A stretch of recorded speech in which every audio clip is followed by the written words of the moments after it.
estate entrepreneurs, it's Sean Steckler, and we are moving very smoothly through this initial video series on real estate investing. We are now going to do our sixth pillar, and it's called Unlike Wall Street, the numbers in real estate don't lie. So we all know about Wall Street and what they've done to not only Americans but investors all over the world, and I'm going to talk about real estate investing as a viable alternative to fund your retirement and also to fund your lifestyle today. Remember these folks? We'll go back a little ways, but not too long. Enron out of Houston, Texas in 2001. We all know what happened with them.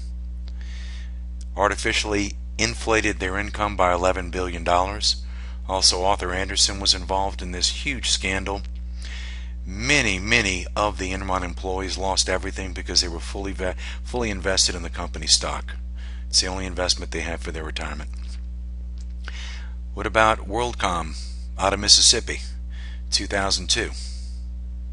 They hit over $11 billion in losses. Didn't tell anyone until the very last moment. Thousands of shareholders were injured there. And then I ran across this, Bristol Myers Squibb, pharmaceutical company in 2002, accidentally overstated their income by $1.5 billion, $1.5 billion. Very nice.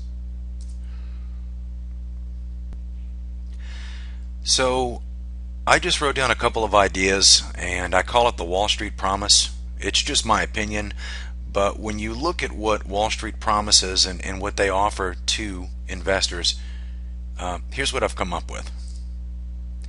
Hand all of your hard-earned money over to us, usually every 2 weeks. If you have a 401k and you're investing in it every 2 weeks, you're handing your money over to a complete group of strangers.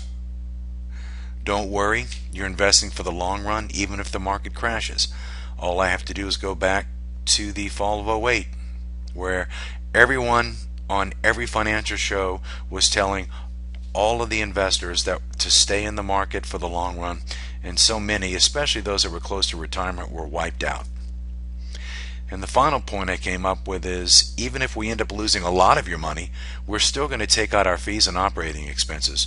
I don't know where I saw it, but the Magellan Fund for Fidelity over the last 8 to 10 years, even though they've posted huge losses, have generated over $4 billion in fees and expenses. They lost so much of their customers' money, but they made over $4 billion. Those days are over. Handing your money over to strangers, in my opinion, is just a complete and total mistake, and you should no longer do it. Working the 30-year plan for every 2 weeks is just a dated and antiquated plan. And the problem with the 30-year plan is you don't know if it's worked out until you get to year 28, 29, or 30. And if it hadn't worked out, well, I'll see you at Walmart. Hoping that everything will work out just right. And again, we bring in the factor that you're handing your money over to strangers. These people don't care about you. They care about themselves. So that's what I wanted to say as far as Wall Street and my opinion of them, and the likelihood of them being able to help you to fund your lifestyle now and at retirement. Your financial future. A few key points here. Everything is up to you. I think you know that now, especially in this economy. Nobody else is going to help you. Quit watching TV, especially these financial commercials that promise you the world and have all these people on there that act like they care about you and your family. They don't. They care about themselves and their families. You are 100% responsible. Let's talk about real estate and what real estate can give you. In my opinion, one of the biggest benefits that real estate can give you, or owning your own business can give you, is a sense of control. You're going to have control over the process, and actually here you're going to have control over the wealth building process. But if you invest in real estate and build a real estate investment company, you'll have control over the wealth building process for you and not for the folks on Wall Street. You're also going to have control over the result. I know that there have been several examples that I've gone through in some of the previous videos that talk about going in as a real estate entrepreneur, purchasing a property and buying it well, and affecting it in such a way that once you get the hang of it and you have the right systems in place, you should have control over that result every single time. Very, very powerful. You don't have that when you hand your money over to a stranger. You're better able to manage your own risks. If you know the market, or you know the neighborhood, you know what things are selling for, or you know what properties are renting for, that's control. And you're going to know that on the front end and be able to make adjustments and changes on the front end and not whenever it's too late. And in my opinion, if you're taking all the financial risk, you should have complete control over the process. And that is the wealth building process. Don't hand it off to someone else. There's so many people that are looking for other people to save them, and that's what gets them into trouble, especially financial trouble. Remember this: as your control increases, your level of risk decreases, meaning that if you learn how to invest and you learn how to build a business, you will have control, and your level of perceived risk in your market environment will go down dramatically.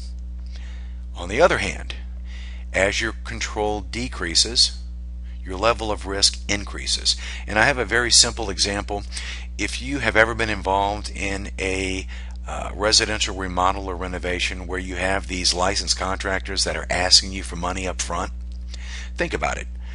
Fortunately, I have never given any money to anyone up front, and I would recommend that you never ever give money up front to anybody. But if someone gets into a situation where they give, say, a contractor $10 or $15 or $20,000 up front, you've just handed over complete control. Risk levels have increased dramatically. And just remember, you're the one that found the opportunity. You're the one that's taken on all the risk. And by doing something like that, you're handing over complete control to a total stranger, and it just gets your risk-reward ratios all out of whack. So that's what I wanted to say about that. So I know this was a short video, but I thought it was very important to talk about, again, another reason to invest in real estate and take control over your life now and in the future, and more importantly, have an effect on the lives of your family. I think we're tired of watching these financial news shows, this continued corruption on Wall Street, and I hope by watching the video you can see that the only way to a real financial future is to take it upon yourself and to do it yourself. So I hope that helped. I certainly enjoyed sharing some of these ideas with you. I'm Sean Steckler for realestate-entrepreneur.com, and this concludes this video.